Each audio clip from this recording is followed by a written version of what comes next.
அன்புக்குரிய சகோதரர்களே, 5 விஷயங்கள் நான் உங்களுக்கு இந்த ஜும்மாவின் வழியாக சொல்லுகிறேன்.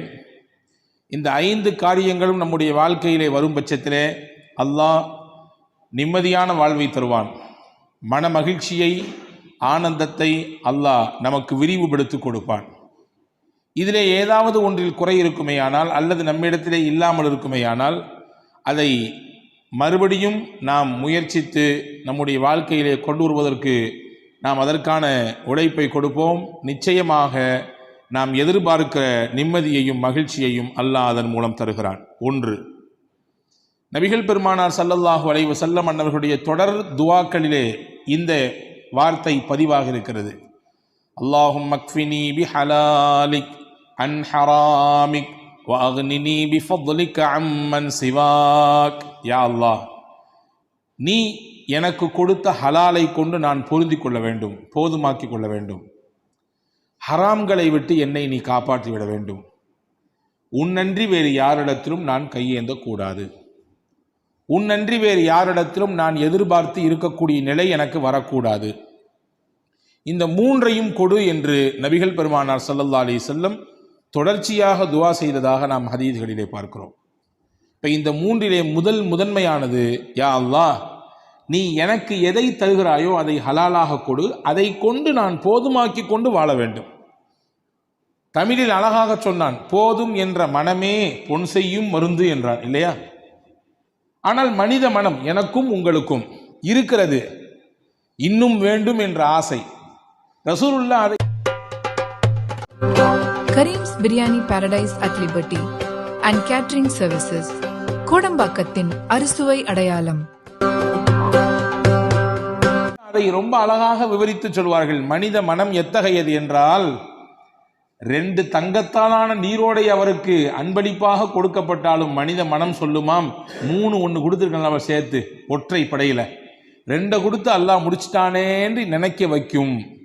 இது சராசரி மனிதர்களின் சிந்தனை. இது சராசரி மனிதர்களின் சிந்தனை.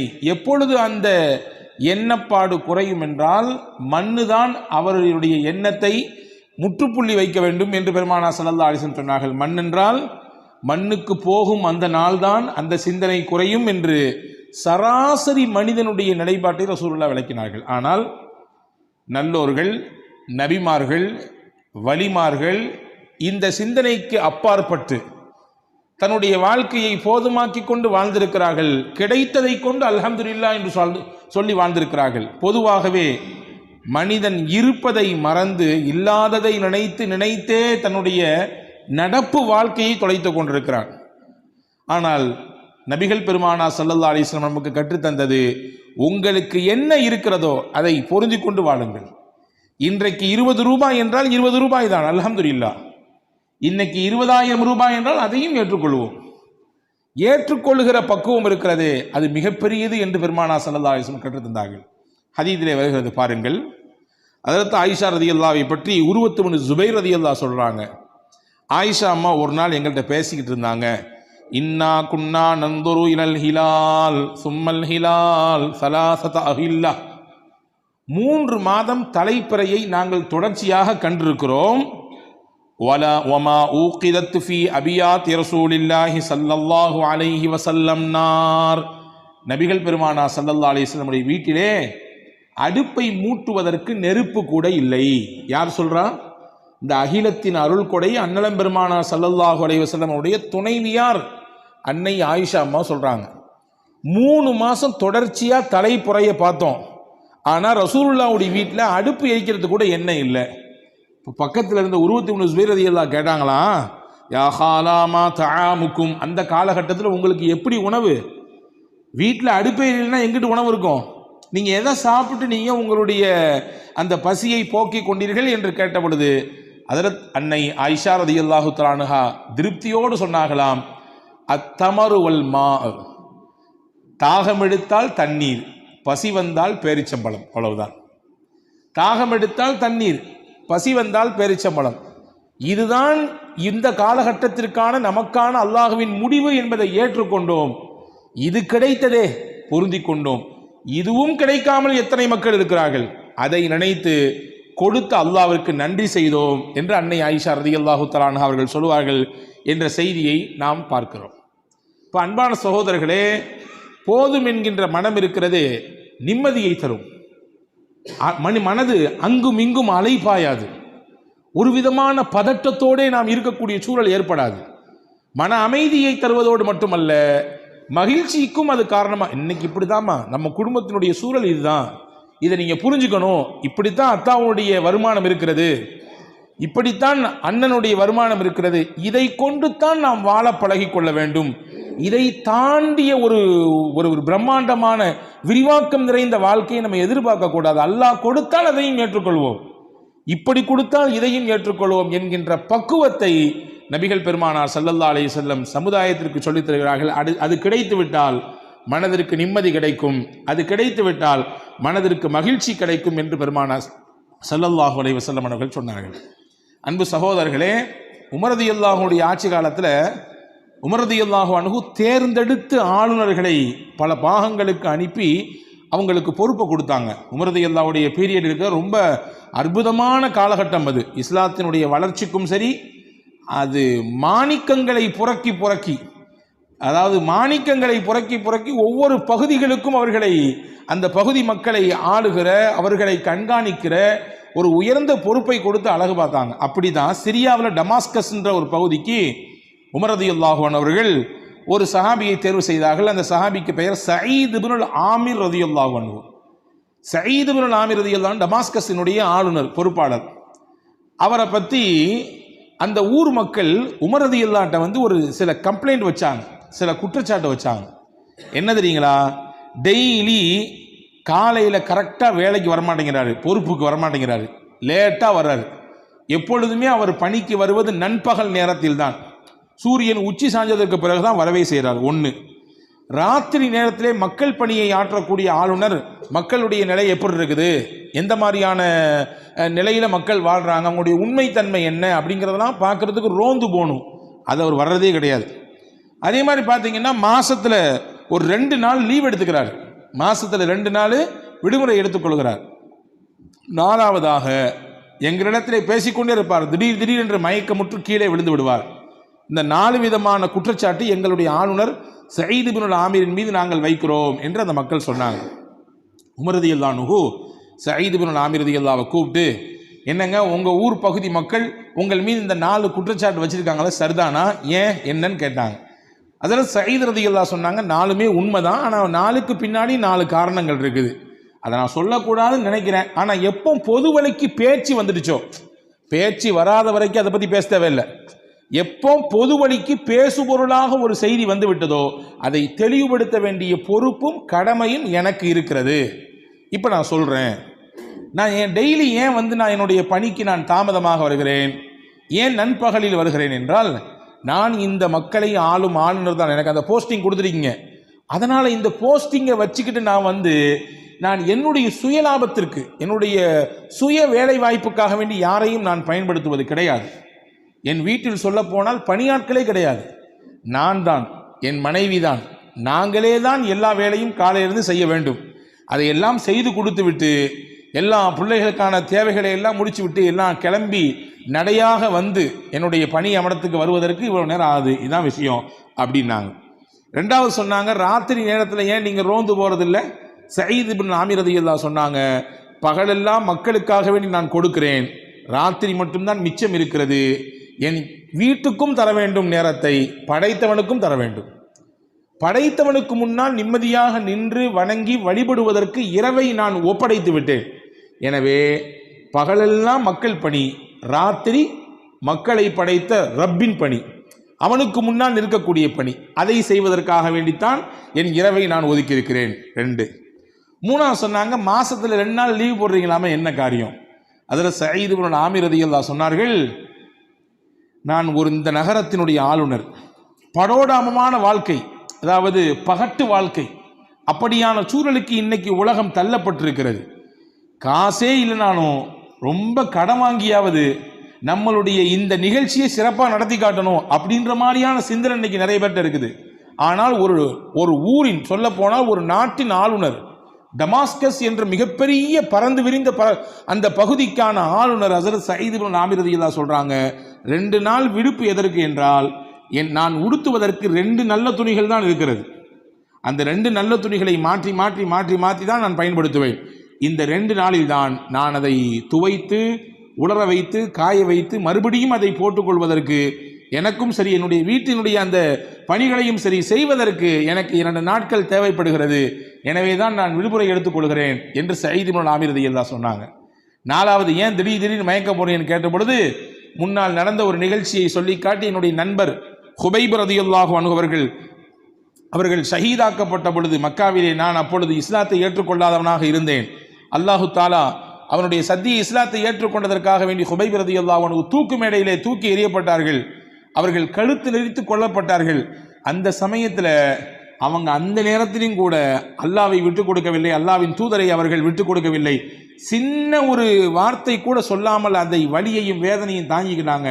அதை நினைச்சு பார்ப்பேன், நாமும் அந்த கூட்டத்தில் ஒரு ஆளா நின்னமே, நம்மளால ஹுபைபுக்கு எந்த ஒரு நன்மையும் செய்ய முடியலையே என்று நினைக்கும் போதெல்லாம் எனக்கு மயக்கம் வந்துடும், என்னை அறியாமல் நான் மயங்கி கீழே விழுந்துருவேன் என்று சயீத் இப்னு ஆமிர் ரலியல்லாஹு அன்ஹு 4க்கும் 4 விளக்கத்தை சொன்னவுடன் ஹஸரத் உமர் ரலியல்லாஹு அன்ஹு கண்ணீரோடு ஹஸரத் சயீத் இப்னு ஆமிர் ரலியல்லாஹுவை கட்டிப்பிடித்து, இப்படிப்பட்ட மகத்தான மனிதர்களால் தான் பூமி இயங்கிக் கொண்டிருக்கிறது. எவ்வளவு அதிகாரம் இருந்து எவ்வளவு பெரிய பொறுப்பில் இருந்த பொழுதும் கூட ரொம்ப அதை பயன்படுத்தி தன்னை வளர்த்து கொள்ள வேண்டும் என்ற சிந்தனை மிக்கவர்கள் அதிகம் இருக்கிற இந்த காலகட்டத்தில் அவ்வளோ பெரிய போஸ்டிங்கில் உட்கார்ந்திருக்கும் பொழுது கூட எளிமையாக தனக்கு என்ன இருக்கிறதோ அதை கொண்டு மக்கள் பணியை எவ்வாறு சிறப்பாக செய்வது என்பதன் மீது திட்டமிட்டாரே, இப்படியான உங்களை போன்ற மனிதர்களால் தான் பூமி இயங்கிக் கொண்டிருக்கிறது, வானம் இடிந்து கீழே விழுந்து விடாமல் தடுக்கப்பட்டிருக்கிறது என்ற ஹஸரத் உமர் ரலியல்லாஹு அன்ஹு சயீத் இப்னு ஆமிர் ரலியல்லாஹுவை பாராட்டினார்கள் என்பதாக நாம் பார்க்கிறோம். ஆக மன நிம்மதியையும் மகிழ்ச்சியையும் நிறைவாக நம் வாழ்க்கையில் நாம் பெற வேண்டும் என்றால் நம்மிடத்தில் இருக்க வேண்டிய முதல் அம்சம் எது இருக்கிறதோ அதை கொண்டு போதுமாக்கி கொண்டு வாழக்கூடிய அந்த பக்குவத்தை பெற்றுக்கொள்ள வேண்டும். அதை பெறுவதற்கு முக்கியமான வழி என்னவென்றால் ரசூலுல்லாஹ் சொல்லி கொடுத்த அந்த துவா, அல்லாஹும்ம அக்ஃபினி பிஹலாலிக் அன் ஹராமிக் வஅக்னினி பிஃபத்லிக அம்மன் சிவாக். இந்த துவாவை நாம் திரும்ப திரும்ப ஓதுகிற பொழுது அந்த போதும் என்கின்ற மனதை அல்லாஹ் நமக்கு நிறைவாக தருகிறான். 1. 2வது, மன நிம்மதியையும் மகிழ்ச்சியையும் பெறுவதற்கு 2வது வழி தமிழில் சொல்லுவோம் அல்லவா, மறப்போம் மன்னிப்போம். ஆனால் எனக்கு மன்னிப்பு இந்த லாங்குவேஜிலே பிடிக்காத வார்த்தை அப்படின்னு நிறைய பேர் பேசிட்டு இருக்கிறான். அதுவெல்லாம் தப்பு. உலகத்திலே வலிமையான மனிதர்கள் யார்? யார் வலிமையான மனிதர்கள்? நிறைய இராணுவ தளவாடங்கள் எல்லாம் எங்களிடத்தில் இருக்கிறது, அல்லது நிறைய செல்வாக்கு மிக்கவராக நான் இருக்கிறேன், என் இடத்துல பொருளாதார பலம் இருக்குது, என்கிட்ட நான் சொன்னா சொடக்கு போட்டா எனக்கு வேலை செய்யறதுக்கு வரிசையில் வந்து நிற்பாங்க ஆட்கள், நான் படித்திருக்கிறேன், பட்டம் பெற்றிருக்கிறேன், உயர்ந்த பதவிகளிலே இருந்திருக்கிறேன். இதுவெல்லாம் வலிமையான மனிதன் என்பதற்கு அடையாளமா? நிச்சயமாக கிடையாது. இது எதுவுமே வலிமையான மனிதன் என்பதற்கு அடையாளம் கிடையாது. பின்ன என்ன? ஒரு மனிதன் வலிமையான மனிதன் என்பதற்கு அடையாளம் என்ன தெரியுமா? யாருடைய மனம் பிறரை மன்னிக்கிறதோ அவர்தான் உலகத்திலேயே வலிமையான மனிதன். நினைச்சுக்கிட்டே இருந்து அவர் செஞ்சதை, அவர் நமக்கு இழைத்த அந்த துரோகத்தை அல்லது ஏதாவது ஒரு செயலை அல்லது ஏதாவது சில வார்த்தைகளை நினைத்து நினைத்து புழுங்கி கொண்டிருப்பவர் அவன் வலிமையான மனிதர் இல்லை. அதை அப்படியே கையை கழுவி விட்டு, அவரும் சதா மனிதர் தான், போகிற போக்கில் ஏதோ அப்படி பேசிவிட்டார், ஏதோ அப்படி நடந்து விட்டார், மறப்போம் மன்னிப்போம் என்று கடந்து போகிறாரே, இவர்தான் வலிமையான மனிதர் என்று அறிஞர்கள் சொல்கிறார்கள். ரசூலுல்லாஹ் உலகத்திலேயே ஆகப்பெரிய வலிமையான மாமனிதர். காரணம் என்ன? நபியினுடைய அதாவது ரசூலுல்லாஹ்வுடைய தகப்பனாரோடு பிறந்தவர் ஹம்சா ரலியல்லாஹு அன்ஹு. நமக்கு தெரியும், ஹம்சா ரலியல்லாஹு அன்ஹு ரசூலுல்லாஹ்வுக்கு அப்பா கூட பிறந்தவர். ஒரு சொந்தம். இன்னொரு சொந்தம் என்னன்னா, ரசூலுல்லாஹ்வும் ஹம்சா ரலியல்லாஹும் பால்குடி சகோதரர்கள். ஒரே பெண்ணிடத்துல பால் குடிச்சிருக்காங்க. அப்போ பால்குடி சகோதரர் என்ற உறவு, தான் அத்தா கூட பிறந்தவங்க என்ற 2 உறவு. ரொம்ப போல்டான ஆளு ஹஸரத் ஹம்சா ரலியல்லாஹு. இந்த ஹம்சா ரலியல்லாஹு தான் பத்ரிலே முக்கியமாக எதிர்த்தரப்பிலே இருந்த பெரும் 2 எதிரிகளை வீழ்த்துவதற்கு காரணமாக இருந்தார். அந்த 2 எதிரி யாரு? உத்பத் இப்னு ரபீஆ, வலீத் இப்னு உத்பா. உத்பத் இப்னு ரபீஆ என்பவர் ஒருவர், வலீத் பின் உத்துபா, இவர் அவருடைய மகன், உத்துபாவுடைய மகன். இந்த 2 பேரும் வீழ்வதற்கு யார் காரணம்னா ஹம்சா ரலியல்லாஹு தான் காரணம். இந்த 2 பேருக்கும் சொந்தக்கார பெண்மணி ஒரு பெண் இருந்தாங்க, வரலாற்றில் வருகிறது ஹிந்தா. அந்த பெண்ணுக்கு பேர் ஹிந்தா. யாரு? இந்த உத்துபாவினுடைய மகள், இறந்து போன வலீதினுடைய சகோதரி. அப்போ தன்னுடைய தந்தையையும் தான் கூட பிறந்த சகோதரனையும் கொல்வதற்கு காரணமாக இருந்த ஹம்சாவை தீர்த்து கட்ட வேண்டும் என்ற வெறியோடு ஹிந்தா இருந்தார். எந்த அளவுக்கு வெறி என்றால் வரலாற்றில் எழுதுகிறார்கள், அந்த ஹம்சாவை கொல்லும் வரை நான் தலைவாரி கொள்ள மாட்டேன், என் கணவனோடு படுக்கையை பகிர்ந்து கொள்ள மாட்டேன் என்று வைராக்கியத்தோடு தீராத வெறியோடு இருந்தாள். வாய்ப்பு கிடைத்தது, சந்தர்ப்பம் கிடைத்தது. அடுத்த வருடம் உஹது யுத்தம், ஹம்சா ரலியல்லாஹு அன்ஹு அவர்களை கொல்வதற்கு ஒரு ஆளை நியமிக்கிறார் இந்த ஹிந்தா. யார் அந்த ஆள்? அவர்தான் வஹ்ஷி. வஹ்ஷி என்ற அடிமையை நான் உனக்கு உரிமை தருகிறேன், நீ அடிமையிலிருந்து வெளியாயிரலாம், நீ எனக்கு செய்ய வேண்டிய விஷயம் ஒன்னே ஒண்ணுதான், ஹம்சாவை போட்டு தள்ளணும். நீ உனக்கு அடிமையிலிருந்து வெளியாயிரலாம் ஒன்று, இன்னொன்று நீ எதிர்பார்க்காத செல்வத்தை உனக்கு தருவேன். உன் வாழ்க்கையிலே பார்க்க முடியாது, வாழ்நாள் முழுக்க சம்பாதிச்சாலும் உன்னையால் அவ்வளோகான சேர்க்க முடியாது, அவ்வளவு செல்வத்தை உனக்கு தருவேன். 2 தர்றேன், எனக்கு வேண்டும், ஹம்சாவை கொல்லணும். வஹ்ஷிக்கு காசு கிடைக்குதோ பொருள் கிடைக்குதோ அது பெருசாவே தெரியல அவருக்கு, அவர் அடிமை. அந்த அடிமை என்ற இடத்திலிருந்து வெளியாகி எல்லாரையும் மாதிரி சுதந்திரமா இருக்கணும் அப்படின்னு ஆசைப்பட்டார். இந்த வார்த்தை அவருக்கு பெரிய ஆறுதலா இருந்துச்சு. கடைசியில இந்த வஹ்ஷி தான் ஹம்சா ரலியல்லாஹு கொன்றார். நீங்கள் ஹம்சா ரலியல்லாஹு வரலாற்றை எல்லாம் வாசிக்க வேண்டும். அதாவது இஸ்லாமியர்களாகிய நாம், நமக்கு இருக்கக்கூடிய அந்த வீர வரலாறு, நமக்கு இருக்கக்கூடிய ஆறுதல் தரக்கூடிய வரலாறு எவ்வளவு நமக்கு புண்பட்ட இதயத்திற்கு மருந்து போடுகிறது தெரியுமா? உலகத்தில் முஸ்லிம்களுக்கு இருப்பதை போன்று உண்டான மகத்தான வரலாறு வேற எந்த சமுதாயத்தும் கிடையாது. எல்லாத்துக்குமே நமக்கு ஒரு முன்மாதிரி இருக்குது. அதிலிருந்து எடுத்து நம்முடைய வாழ்க்கைக்கான பாடத்தை, நம்முடைய கஷ்டத்திற்கான தீர்வை அங்கிருந்தே பெற்றுக்கொள்ளலாம். ஹம்சா ரலியல்லாஹு அன்ஹு கொல்லப்பட்டார்கள். எந்த அளவுக்கு என்றால் அவர்களுடைய வயிறு கிழிக்கப்பட்டது, அவருடைய ஈரக்குலைகள் எடுத்து கடித்து மென்று ஹிந்தா துப்பி எறிந்தாள். அந்த அளவுக்கு வெறி.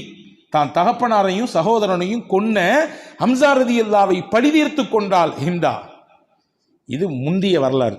அப்படி பேக்ல வாங்க, ஒரு 10 வருஷத்துக்கு பின்னாடி, 10 வருஷம் கூட கிடையாது, ஒரு 6 வருஷத்துக்கு பின்னாடி அந்த அம்மாவுக்கு மனமாற்றம் ஏற்படுது. ரசூலுல்லாவுக்கு பெரிய வலி.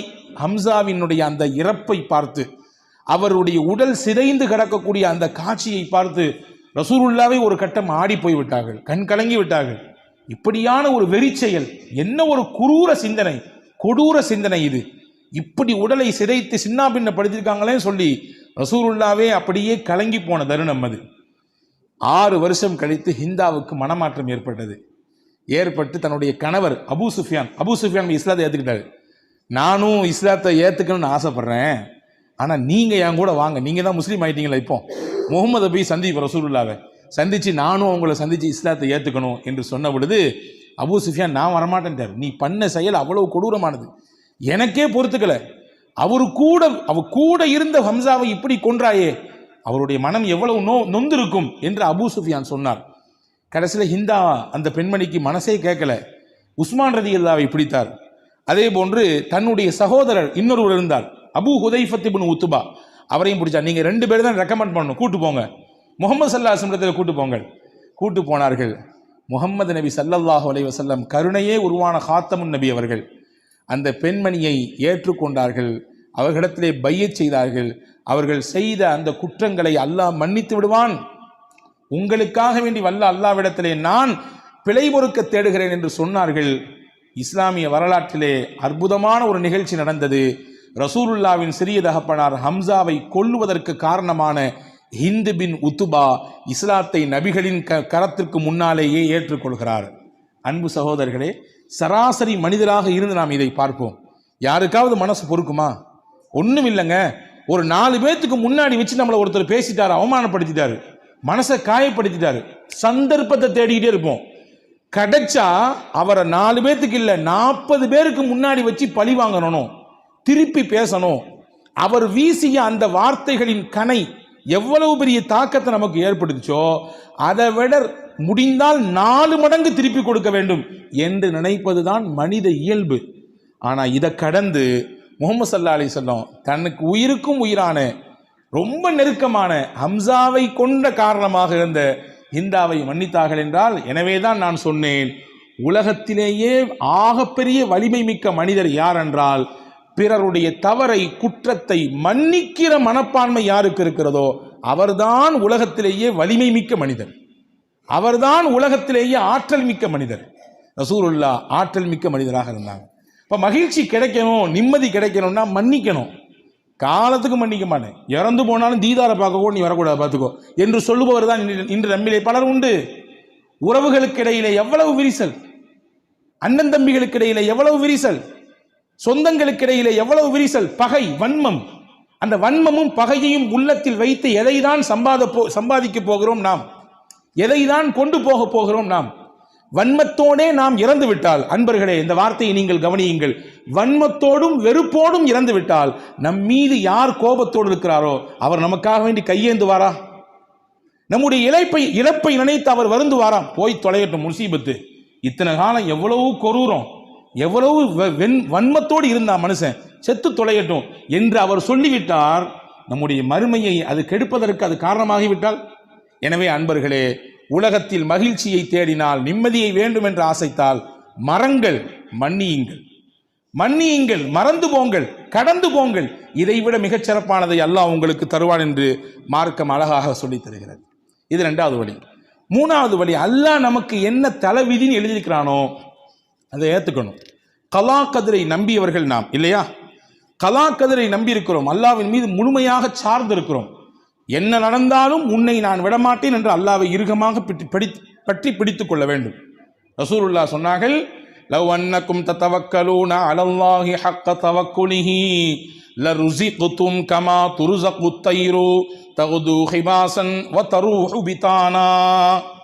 நீங்கள் முழுமையாக அல்லாஹ்வை சார்ந்திருந்தால், அல்லாஹ்வை சார்ந்திருந்தால் என்றால் நம்ம தப்பா புரிஞ்சிடக்கூடாது. கஷ்டத்தில் மட்டும் அல்லாஹ் அல்லான்னு கூப்பிடுறது, ஏதாவது சிரமம்னா அல்லாஹ் அல்லான்னு வணங்குறது, வேக வேகமாக குனிஞ்சு எஞ்சிக்கிறது, அப்போ மட்டும் கண்ணீர் வருது, அப்படி இல்லை. எல்லா காலகட்டத்திலும் கஷ்டம், நஷ்டம், சந்தோஷம், மகிழ்ச்சி, வாழ்க்கை ரொட்டீனா அப்படியே சுற்றிக்கிட்டே வரும். கஷ்டம் வரும், சந்தோஷம் வரும், மகிழ்ச்சி வரும், நெருக்கடி வரும், கவலை வரும், இழப்பு வரும், எல்லாம் சுற்றி சுற்றி வரும். எல்லா சுத்தின் சமயத்திலும் என்னை படைத்தவன் மீது நான் நம்பிக்கையோடு இருக்கிறேன், என்னை அவன் கைவிட மாட்டான் என்ற நம்பிக்கை. அந்த நம்பிக்கையில் நீங்கள் வாழ்ந்தீங்கன்னா எப்படி அல்லாஹு தாலா பறவைகளை பார்த்து கொள்கிறானோ அந்த மாதிரி உங்களையும் பார்த்துக்குவான். பறவைகளை எப்படி பார்க்கிறான்?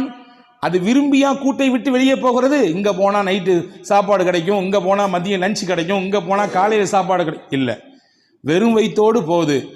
படைச்சவனுக்கு தெரியும் தர்றதுக்கு, அப்படி போகுது. திரும்பி கூட்டுக்கு வரும்பொழுது வயிறார சாப்பிட்டுட்டு வயிறு நம்ப வருது. இந்த மாதிரி அல்லாஹ் உங்களை வைப்பான் நாங்கள் ஸல்லல்லாஹு அலைஹி வஸல்லம். அப்போ கதிரை நம்ப வேண்டும், நமக்கான தலைவிதி என்னவோ அதை நம்ப வேண்டும். ரசூலுல்லாஹ் அழகாக கற்றுக் கொடுத்த ஒரு துவா, அல்லாஹும்ம லா மானிஅ லிமா அதைத் வலா முஅத்திய லிமா மனஅத். எவ்வளவு அற்புதமான வார்த்தை தெரியுமா இது? ரசூலுல்லாஹ் ஓதுன துவா.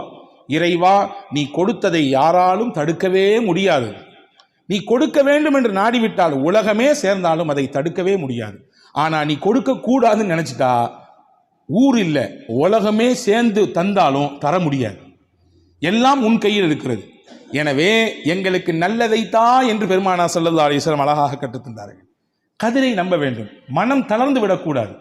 ஹதீஸிலே வருகிறது, ஒரு மனிதருக்கு அல்லாஹ் சொர்க்கத்திலே ஒரு பிரம்மாண்டமான மாளிகை கட்டும். நாம் என்ன வீடு கட்டுகிறோம், இதை விட 100 மடங்கு இல்ல, லட்சம் மடங்கு இல்ல, கோடி, அதை விட தாண்டி பிரம்மாண்டமான வீட்டை அல்லாஹ் கட்டி வைப்பான்.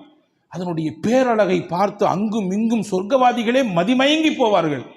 யாருக்குரிய வீடு இது, இவ்வளவு பிரம்மாண்டமா இருக்குது, எவ்வளவு பேரழகு என்று சொர்க்கவாதிகளே மயங்கி போவார்கள். அந்த வீட்டுக்கு பேரு பைத்துல் ஹம்த், புகழுக்குரிய வீடு என்று அல்லாஹ் பெயர் வைப்பான். யாருக்கு அந்த வீடு தெரியுமா? ரசூலுல்லாஹ் சொன்னாங்க, உலகத்திலே ஒரு மனிதருக்கு நாம் ஒரு பிள்ளையை கொடுத்தோம், அந்த பிள்ளையை நல்லா வளர்த்தாரு, ஆளாக்குனாரு. நல்ல முறையில் அந்த பிள்ளையை வளர்த்து கொண்டிருக்கும்போது திடீர்னு அந்த பிள்ளைக்கு ஏதோ தெரியல, உடம்பு சுகமில்லாமல் போய் அந்த குழந்தை வஃபாத் ஆயிடுச்சு. அந்த குழந்தையினுடைய இழப்பை தாங்கிக்க முடியல தான். அவருக்கு பிறந்த குழந்தை வச்சுக்குங்க, அல்லது அவர் அன்பாக வளர்க்கக்கூடிய குழந்தை வச்சுக்குங்க, இழப்பு தாங்க முடியல தான். இருந்தாலும் கொடுத்தவன் அல்லாஹ் அவனை எடுத்துக்கிட்டான். இன்னா லில்லாஹி வ இன்னா இலைஹி ராஜிஊன் என்று சொல்லி இதன் நன்மையின் மீது அவர் ஆதரவு வைத்தார். இந்த ரூஹை கைப்பற்றிட்டு போகக்கூடிய மலக்குகிட்ட அல்லாஹ் கேட்பானா, என்னுடைய அடியானுடைய ஈர கொலையை பறிச்சுட்டு வந்துட்டீங்களா? ஆமையா அல்லாஹ். என்னுடைய அடியானுடைய அன்புக்குரிய பிள்ளையை பறிச்சுட்டு வந்துட்டீங்களா? ஆமையா அல்லாஹ். என் அடியா என்ன சொன்னான்? யா அல்லாஹ் இன்னா லில்லாஹி வ இன்னா இலைஹி ராஜிஊன். இறைவா, நாங்கள் எல்லோரும் அல்லாஹ்விற்குரியவர்கள், உன் பக்கம்தான் மீண்டு வரக்கூடியவர்கள். நீ என்ன நினைத்தாலும் எங்களை நீ பயன்படுத்திக் கொள்ளலாம், எப்படியும் பயன்படுத்தலாம். இப்படி சொன்னா அல்லாஹ். அப்படியா சொன்னா? அவ்வளவு சோகத்திலையும் அவ்வளவு இழப்புலையும் அவ்வளவு வழியிலையும் என்னை புகழ்ந்தானா? கெட்டுங்க அவனுக்காண்டி ஒரு வீட்டை பிரம்மாண்டமா கட்டுங்க, அந்த வீட்டுக்கு பேர் வைங்க பைத்துல் ஹம்து, புகழுக்குரிய வீடு. அந்த சோதனையில என்னை புகழ்ந்தானல்ல, என்னை மறக்கலல்ல. அவ்வளவு நெருக்கடியில என்னை புகழ்ந்தானல்ல, அதற்காக வேண்டி அவனுக்கு புகழுக்குரிய வீட்டை கட்டுங்கள் என்று நபிகள் நாயகம் ரசூலுல்லாஹி ஸல்லல்லாஹு அலைஹி வஸல்லம் அல்லாஹ் சொல்வதாக சொன்னார்கள். இப்போ கதிரை நம்ப வேண்டும். நம்பினால் அல்லாஹ் மகிழ்ச்சியை தருவான். நமக்கான தலைவீதி தான் என்பதை ஏற்றுக்கொள்வோமையானால் அல்லாஹ் மகிழ்ச்சியை மட்டுமல்ல நிம்மதியையும் கொண்டு வந்து சேர்ப்பான். அதே போன்று 4வது வழி, உலகத்திலே எந்த நிகழ்ச்சி நடந்தாலும், நம் வாழ்க்கையில் எப்படிப்பட்ட நிகழ்வுகள் ஏற்பட்டாலும் நேர்மறையாக பார்ப்பதற்கு கற்றுக்கொள்ள வேண்டும். எதிர்மறையாக எதையும் பார்க்கக்கூடாது. நேர்மறை சிந்தனை, பாசிட்டிவ் திங்ஸ் சொல்றாங்கல்ல, நெகட்டிவ் திங்ஸ், இதில் எது வேண்டும்? மனித மகிழ்ச்சிக்கு பாசிட்டிவாக எதையும் பார்க்க வேண்டும், நேர்மறையாக பார்க்க வேண்டும். ரசூலுல்லாஹி ஸல்லல்லாஹு அலைஹி வஸல்லம் கடுமையான வலியோடும் வேதனையோடும் பதட்டத்தோடும் ஹிரா குகையிலேருந்து ஓடி வந்தாங்க. என்னையை போத்துங்க, நான் எனக்கு ரொம்ப பதட்டமாக இருக்குது அப்படின்னு சொல்லி. அதில் அன்னைய ஹதீஜா அம்மா என்ன சொன்னாங்க? வரலாறு சொல்லுகிறது, உங்களை யார் அங்கே போக சொன்னா ராத்திரியில் தன்னந்தனியாக, அதுவும் அவ்வளவு தூரத்தில் பெரிய மலை உச்சியில் தனியாக போய் அங்கே இதெல்லாம் பேசவே இல்லை. ஹதீஜா அம்மா என்ன சொன்னாங்க? அவங்களுடைய பார்வையை பாருங்க, அவங்களுடைய தாட் எப்படி இருந்துச்சு? கல்லாலா யுஹ்ஸீகல்லாஹு அபதா. நபியே நாயகமே, நீங்க பயப்படாதீங்க, கவலைப்படாதீங்க, கலங்காதீங்க, பதற்றப்படாதீங்க, அல்லாஹ் உங்களை ஒரு காலமும் கைவிடவே மாட்டான். நீங்க எப்படிப்பட்ட ஆள் தெரியுமா? உங்களுடைய எவ்வளவு நல்ல பழக்கம் எனக்கு தெரியுமா? இன்னக லதஸிலுர் ரஹிம, சொந்தத்தை நீங்கள் அரவணைக்கிறீர்கள், விருந்தினர்களுக்கு உபசாரம் செய்கிறீர்கள், இல்லாதவர்களுக்கு கொடுக்கிறீர்கள், கஷ்டப்படுறவங்களுக்கு அந்த கஷ்டத்தை நீங்க உங்க தோல்ல வாங்கி போட்டு சுமக்கிறீங்க. இவ்வளவு நல்ல பண்பு உங்கள்கிட்ட இருக்கும் பொழுது அல்லாஹ் உங்களை கைவிடுவானா? ஏன் நீங்க பதட்டப்படுறீங்க? ஏன் நீங்க இப்படி குளிர்ந்து ஜுரம் இருக்குன்னு நடுங்குறீங்க? அல்லாஹ் உங்களை ஒரு பொழுதும் கைவிட மாட்டான், கவலைப்படாதீங்க என்று பாசிட்டிவாக பேசி அவர்களுக்கு ஆதரவை கொடுத்து அதற்கடுத்து கூட்டிக் கொண்டு போனார்கள் வரக்கத்து இப்னு நௌஃபல் என்று சொல்லக்கூடிய வேத அறிஞரிடத்தில். இங்கே செய்தி நமக்கு என்னன்னா, பாசிட்டிவ் திங்கிங், எதையுமே நேர்மறையாக பார்க்கக்கூடிய பழக்கம் இருக்கிறது, நிம்மதியை தரும்.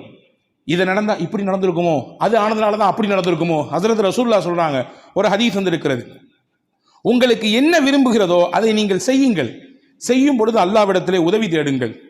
ஒயின் அசாபக ஷையுன் ஃபலா தகுல் லவ் அன்னி ஃபஅல்து கதா கான வகதா. ஏதாவது உங்களுக்கு இடர் ஏற்பட்டு விட்டால், ஏதாவது உங்களுக்கு நினைச்ச மாதிரி நடக்கல, அல்லது இவ்வளவு எதிர்பார்த்தீங்க ஆனா அவ்வளவு கிடைக்கல, குறைஞ்சது மட்டும் இல்லை நஷ்டப்பட்டு போனீங்க, நான் அப்படி செஞ்சிருந்தா இப்படி ஆயிருக்கும், நான் இப்படி செஞ்சிருந்தா அப்படி ஆயிருக்கும், நான் சொல்ற மாதிரி நீங்க யாரு கேட்கிறா, நான் சொல்றது கேளுங்க, எல்லாம் கரெக்டா இருக்கும், அப்படிலாம் சொல்லாதீங்க. இது எல்லாமே ஷைத்தானுடைய வார்த்தை. நாங்கள் சொல்லலாம், இது எல்லாமே ஷைத்தானுடைய வார்த்தை.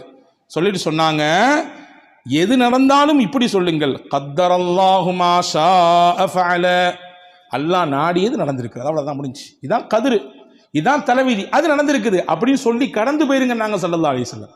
அப்போ மகிழ்ச்சியை பெறுவதற்கு 4வது வழி நேர்மறையாக பார்க்க வேண்டும், இல்லையா?